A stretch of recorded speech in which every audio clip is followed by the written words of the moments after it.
салом тамошобинони гиромии телевизиони варзиш. Нашри навбатии барномаи ФАТ ҳаст манзури шумо. ёдовар мешавем ки барномаи ФАТ дар ин мавсим равона карда шудааст барои пайгирии бозиҳои мусобиқаи Лига якуми мамлакат миёни дастаҳое ки дар ин мусобиқа ширкат мекунанд. ҳоло меравем барои дидани бозиҳои дастаҳои Лига якуми мамлакат ва мебинем ки бо кадом натиҷаҳо ин бозиҳо ҷамъбаст гардиданд. дар ин давр дастаҳои Шоҳмансур ва Исфара миёни ҳам бозиро мусовӣ карданд. Файзканд ва Зарафшон бо ҳисоби 5-1 дастаи Файзканд ғалаба кард ва ин ғалабаи бузург барои дастаи Файзканд сабаб шуд ки ин даста дар садри ҷадвал баробар бо дастаи Локомотиви Помир қарор дошта бошад. Ҳамчунин бозии дигар бозии диданӣ миёни дастаҳои Барқчӣ ва Эсхата доир гардид ки дастаи Барқчӣ дар варзишгоҳи хеш бо ҳисоби 1-2 мағлуб шуд. Бошгоҳи пешсаф дар баробари дастаи Файзканд дастаи Локомотив Помири шаҳри Душанбе тавонист ки бо ҳисоби 1-0 дастаи Парвози шаҳри Хуҷандро шикаст бидиҳад. Акнун ҳоло назар хоҳем кард ба бозиҳои марказии давр. оғоз менамоем аз дастаҳои Шоҳмансур ва Исфара ки бозиашон дар шаҳри Душанбе доир гардид. Шоҳмансур он дастае ки дар оғози Лига якум он қадар бозии хуб нишон намедиҳад. Даста дар зинаҳои охирини Лига якуми мамлакат қарор дорад. Бошгоҳи мазкур қабл аз оғози ин дидор дар ҳисоби худ 1 имтиёз дошт ва Шоҳмансур дар варзишгоҳи Локомотив Помир талош кард ки соҳиби 3 имтиёз бишавад. Даста 5 бозие ки доир кардааст дар Лига якум дар он бошгоҳи мазкур ягон пирӯзӣ надорад. Имконотҳо барои футболбозони Шоҳмансур дар ин дидор буд барои пирӯз гардидан ва таваҷҷӯҳ мекунем ба ҳуҷуми бозигарони Шоҳмансур ки тавассути канори чапи майдон роҳандозӣ карда мешавад. Пас ба марказ ва дар ин ҷо дифоъгарони Исфара тавонистанд ки ин ҳолатро бартараф намоянд. Исфара бошад ин даста қабл аз оғози ин вохӯрӣ дар зинаи 12 буд бо касби 3 имтиёз. Ба ҳар ду даста имтиёз лозим буд, ҳам ба Шоҳмансур ва ҳам ба Исфара дар сурати пирӯз гардидан. Яке аз ин дастаҳо зинаҳои охирини ҷадвали Лига якумро тарк мекарданд ва ба миёнаи ҷадвал наздик мегардиданд. Боз ҳам таваҷҷӯҳ мекунем ба ҳуҷуми футболбозони Шоҳмансур. Пас ба марказ акнун туп ба канори рости майдон равон карда шуд. Боз ҳам футболбозони Шоҳмансур ба ҳуҷум мегузаранд. Ин албатта тавонистанд талош карданд ки тавассути мансуба ворди ҷаримагоҳи рақиб гарданд ва зарба ҳам бизананд, вале футболбозони хатти дифои Исфара дар ин ҳолат низ хеле ҳам хуб бозӣ карданд. Меҳмонон низ талош мекарданд ва якчанд имконотҳо барои футболбозони меҳмон низ буд ва дарвозабони Шоҳмансур низ дар баъзе ҳолатҳо хеле ҳам хуб ҳам бозӣ кард. Таваҷҷӯҳ мекунем ба ҳуҷуми бозигарони Исфара. Бубинед ки футболбози Исфара 1-1 бо дарвозабон мебарад ва дарвозабони Шоҳмансур дар ин ҳолат хеле ҳам хуб бозӣ карда бо пойҳояш тавонист ки ин ҳуҷумро бартараф намояд ва дар ҳолати хеле ҳам хатарнок дарвозаашро аз гол эмин нигоҳ дошт. ҳуҷум тавассути канори чапи майдон роҳандозӣ карда шуд ва пойбозӣ анҷом медиҳад футболбози Шоҳмансур. Пас ба марказ ва дар ин ҷо ҳисоб кушода мешавад ва Шоҳмансур пешсаф гардид бо голи задаи футболбози ин даста Қурбонов Фирдавс. ва ягона мушкили Шоҳмансур дар оғози ин мавсим он аст ки футболбозони Шоҳмансур наметавонанд дар хатти дифоъ хубтар бозӣ намоянд ва замоне ки гол мезананд дарҳол ба дарвозаи худ гол сар медиҳанд. Дар ин бозӣ низ чунин буд. Шоҳмансур вақте ки пешсаф гардид дар ҳуҷуми аввалини худ пас аз пешсафии Шоҳмансур Исфара ҳисобро баробар кард. Ҷалолов Ҳусейн тавонист ки голи Исфараро ба самар бирасонад. Бубинед ки чӣ гуна имконоти хуби голзанӣ барои футболбозони Шоҳмансур буд. Дарвозабони Исфара хеле ҳам хуб бозӣ кард, ин вазъиятро бартараф намуд. Дар қисмати дуюм имконотҳои хуби голзанӣ барои футболбозони ҳар ду даста буд, вале дигар дар идомаи сабқат баъд аз оне ки ҳисоб 1-1 гардид футболбозон ба зарини гол даст наёфтанд ва ин бозие ки дар қисмати дуюм аниқтараш бозии ҷолибтар сурат гирифт бо ҳисоби 1-1 ба анҷом расид. охирин имконотҳо барои футболбозони Шоҳмансур зарбаи не он қадар қавӣ дар иҷрои футболбози ин даста аз зарбаи ҷаримавӣ ва Исфара низ талош кард дар дақиқаҳои охир то ин ки голи пирӯзиёварро ба самар бирасонад, вале ин зарба мебинем ки аз ҷониби футболбозони Исфара аниқ нест ва баъдан бубинед ки чӣ гуна дарвозабони Шоҳмансур бозӣ кард ва агар маҳорати хуби дарвозабони Шоҳмансур намебуд дар ин ду вазъият Исфара метавонист ки ҳисобро 3-1 намояд ва аз Душанбе бо 3 имтиёз барбигардад. дақиқаҳои охири сабқат аст. Футболбозони Сфара дар хатти ҳамла ҳастанд. Дар аксул ҳуҷум бисёртар футболбозони Сфара талош намуданд дар дақиқаҳои охир, чун Шоҳ Мансур бо тамоми ҳайати худ дар ҳамла буд, вале дар идома футболбозони Шоҳ Мансур дар хатти дифоъ хуб бозӣ карданд ва бо охирӣ бо ҳисоби 1-1 ба анҷом расид. мо аз аввал хуб бозӣ кардем, аммо мутаассифона чӣ хел мегӯянд, моментҳои бозӣ буд, мо истифода бурда натавонистем. аз сабаби дастаи мо ҷавон аст, соли аввал аст ки ба лигаи аввал баромадааст аз дуюм лига. аз ҳамин хотир камтар таҷрибаи даста сустар аст ва баъзе бозингарои мо корти сур гирифтанд. бозии пеш аз ин бозӣ буд ки кортҳои сур гирифтанд, сабаби нарасидани бозингарони хуб. аз ҳамин сабаб мо бозиро 1-1 кардем. мо аз ин бозии кардаи худмон розӣ нестем. гол мезанему, аммо мутаассифона боз дарҳол гол сар медиҳанд. аз ҳамин сабаб камтар таҷриба намерасад ба дастаи мо. мо кӯшиш мекунем ки ин камбудиҳоро бартараф кунем. мо дар оянда тасмим гирифтагием ки дастаро дар даври дуюм пурқувваттар карда 4-5 бозингар дар назар дорем, ба даста даъват намоем ва дорем талош кардастем ки ҳамин даста дар лигаи 1 бо маҳорати хуб бозӣ кунад. ҳадафи мо аз он иборат аст ки мо мехоҳем дар соли оянда дар лигаи олӣ баромад кунем ва ба ҳамин бо бачаҳо дорем бисёртар кор мекунем ки дар соли дигар лигаи олида баромад кунанд. Ҳисоб 1-1 шуд. хай камтар ғамгин шудем. хай ҳаракат мекунем бозиҳои оянда барои мухлисони дастаи худомо бурдбориҳо бахшем. хай моментҳоро мо назадем. чандин буд, ҳолатҳои хуб буд, зада натонистем. хай ин футбол бейнал намешавад. ёдовар мешавем ки дастаҳои Шоҳ Мансур ва Исфара ду дастаи қисмати поёнии ҷадвали лига якуми мамлакат мебошанд. дастаи Шоҳ Мансур пас аз даври шашум мавқеи 11-ро бо касби 4 имтиёз ишғол кардааст ва бошгоҳи Исфара бошад бо касби 2 имтиёз пас аз 6 бозӣ дар зинаи поёнтарини ҷадвали лига якуми мамлакат қарор дорад ва роҳбарияти ин даста сармураббии худи футболбозони даста гуфтанд ки пас аз ҳамин бозие ки бо ҳисоби мусовӣ онҳо ба анҷом расонидан бар муқобили дастаи Шоҳ Мансур дар идома кӯшиш мекунанд ки вазъи даста то ҷое беҳтар гардад ва ин даста ба зинаҳои болотар руҷӯъ кунад. акнун назар хоҳем кард ба бозии дигар, бозии диданӣ миёни дастаҳои Равшан ва Сарои Камар.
бошгоҳи равшани шаҳри Кӯлоб оҳиста-оҳиста дигарбора ҳамон нуфузе ки дошт ҳамагӣ 5 сол қабл ва ё бештар аз ин ба худ касб карда истодааст ва оҳиста-оҳиста мухлисон барои дидани бозиҳои равшани шаҳри Кӯлоб ба варзишгоҳ ташриф оварда истоданд, гарчанде ки ба монанди мавсимҳои қаблие ки дар Лигаи олӣ бозӣ мекард ин даста нест мухлисон шумораашон зиёд ва ҳамчунин бигӯем самимӣ нестанд мухлисон то он ҳад, вале ба ҳар сурат мухлисон аллакай шурӯъ карданд ба омадан ба варзишгоҳ ва дидани бозиҳои дастаи равшан ва роҳбарияти даста ҳам гуфтанд ки дар ин мавсим дастаи равшан кӯшиш мекунад ки дар яке аз зинаҳои ифтихории ҷадвали Лигаи якуми мамлакат қарор бигирад, гарчанде ки ин даста дар айни ҳол дар зинаи панҷум бо касби 10 имтиёз қарор дорад, вале дар идома танҳо кӯшиш барои ишғоли зинаҳои болотар аст. Дастае ки бар муқобили дастаи равшан бозӣ кард, дастаи Сарои Камар, ин бошгоҳ бо касби 5 имтиёз дар зинаи 10 қарор дорад. Акнун назар мекунем ба охирин бозие ки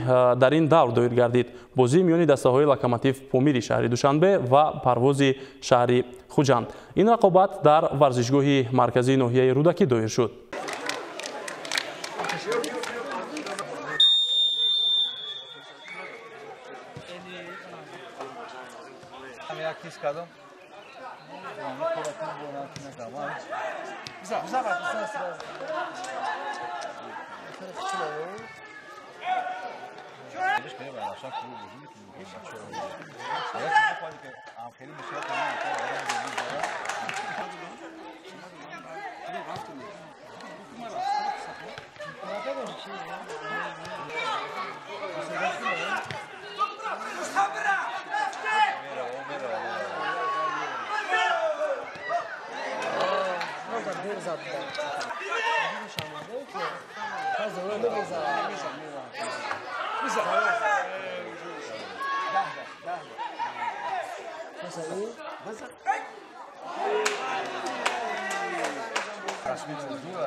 Esses nestão, esquece.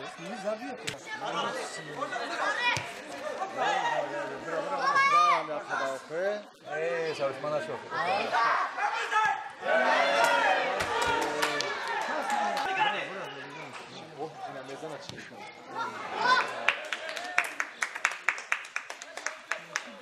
Pardon? Esta işte.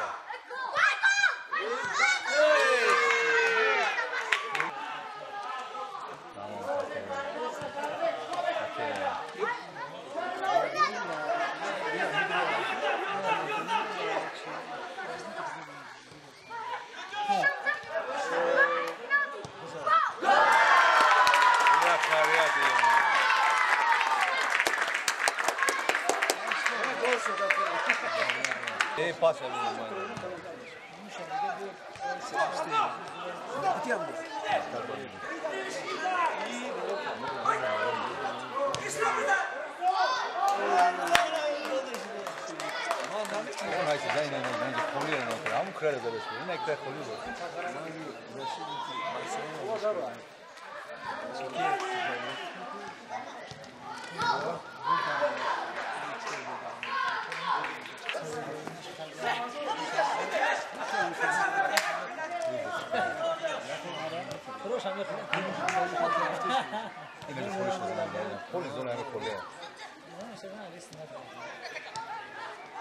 Эй!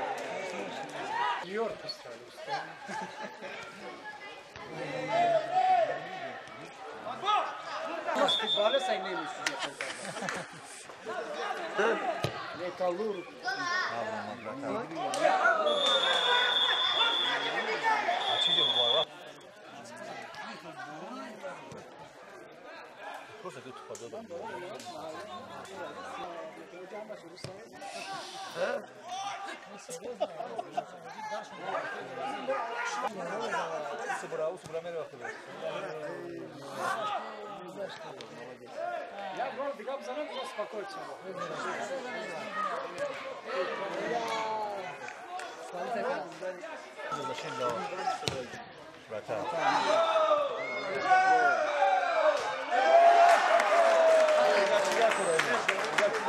Zamjena gola Taomića. Ej! Ej, vreme, ej! Видно, что сегодня игра была очень хорошая, очень прекрасная.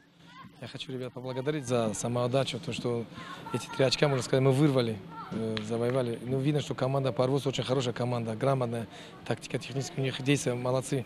На контратаках хорошо, так держали мяч хорошо. Нам очень было тяжело сегодня вырвать эти 3 очка. Видно, то, что у нас сегодня последняя эта игра была в чемпионате, так как мы подготовились сейчас на чемпионат в Санкт-Петербург, в Россию, на Гранаткино. Ребята в хорошей форме, хорошо подготовлены. Сейчас, как я говорил уже, что мы едем не за результатом, а именно набрать побольше опыта и подобрать еще тоже более укрепить состав. дастаи локомотив помири шаҳри душанбе яке аз он ду дастаҳое аст дар ҷадвал ки то ҳол ба бох дучор нашудааст ва пас аз 6 давр ин даста бо 4 ғалаба ва 2 мусовӣ дар зинаи аввал бо касби 14 имтиёз қарор дорад. Айнан ҳамин натиҷаро дастаи дигар, дастаи файзканди ноҳияи Вусе нишон додааст ва ин даста дар зинаи дуюм қарор дорад бо касби 14 имтиёз. Аммо аз рӯи тафовути голҳо дастаи Файзкан дар зинаи дуюм қарор гирифтааст ва ёдовар мешавем дӯстони гиромӣ ки дастаи Парвоз яъне рақиби даври шашуми дастаи Локомотив Помир дар зинаи нуҳум қарор дорад дар ҷадвал ва ин даста ҳамагӣ 6 имтиёз ба даст овардааст.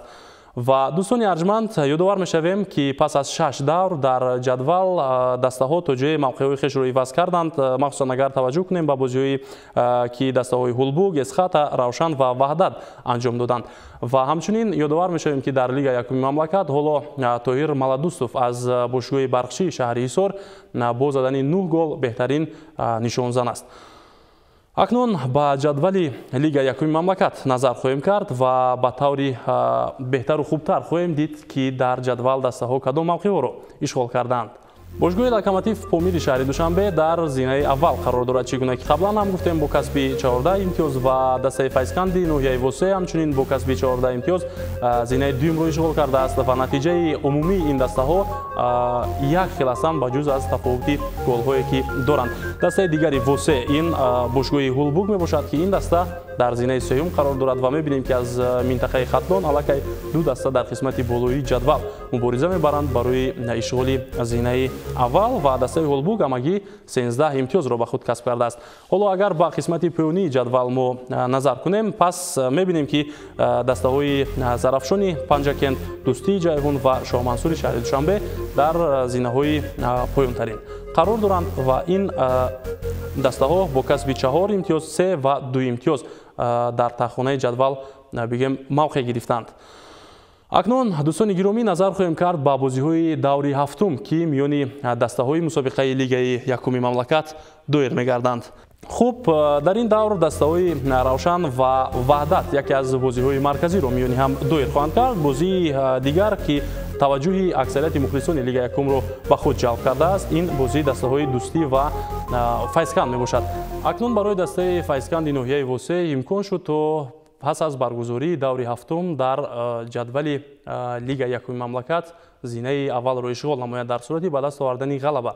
чаро ки дастаи Локомотив Помири шаҳри Душанбе, яъне дастае ки рақобат карда истодааст бо Файзкан барои ишғоли зинаи аввал, бозии даври ҳафтуми хешро бар муқобили Сарои Камар баргузор нахоҳад кард ва ин бозӣ ба вақти дигар гузаронида шуда.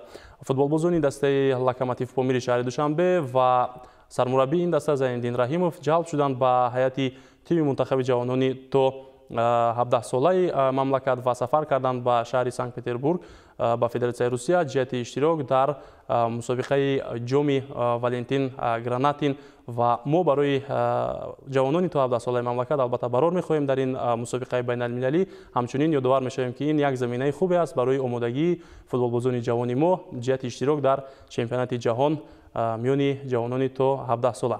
дар ҳамин ҷо мерасем ба анҷоми барномаи Фатҳ. барномаро бароятон Иномиддин Аҳмадзод ва Фаридуни Шарифзод бо ҷамъи дигар ҳамкорони эҷодию техникиамон омода карданд. сарбаланду пирӯз бошед, худро эҳтиёт кунед. хайр.